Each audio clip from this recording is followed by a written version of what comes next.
আমার লাইভের জন্য আপনাদের অনেক অনেক শুভেচ্ছা এবং অভিনন্দন জানাচ্ছি।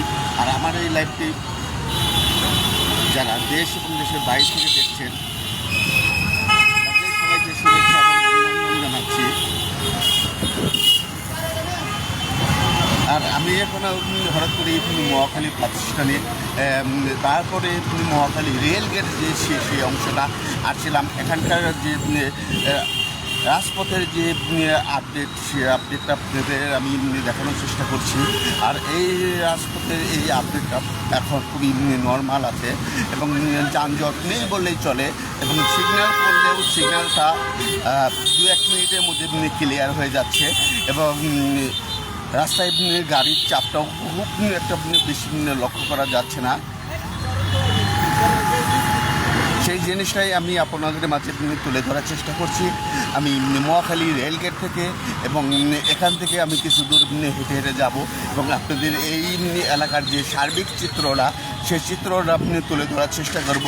এবং এই টাইমটায় ঢাকা শহর যে সিএনজি যে একটা যে গ্যাসের যে একটা সংকট, সেই সংকটটা সিএনজিতে লাইন ধরতে হয়। সেই লাইন আর এই মুহূর্তে বৃষ্টি নেমে পড়ছে।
আর আমি এখন আছি মহাখালী যে রেল গেট, সেই কলেরা হাসপাতালের সামনে থেকে আপনাদের আমি এখানে আটকা পড়েছি। এখানে আটকা পড়া কারণে আপনাদের এখান থেকে বৃষ্টির যে লাইট দেখাচ্ছি সেটা আপনাদের দেখানোর চেষ্টা করছি, এবং কেমন হচ্ছে সেটা আমি এখনও জানি না।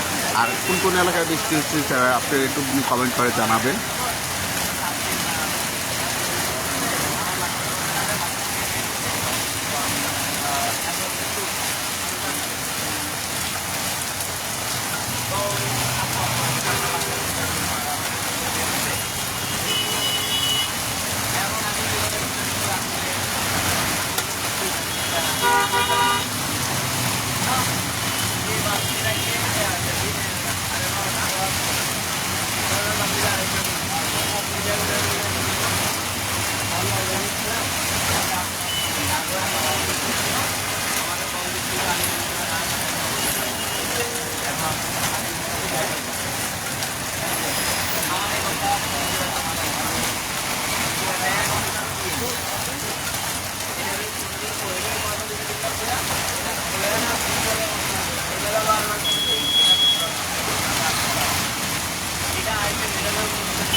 Kita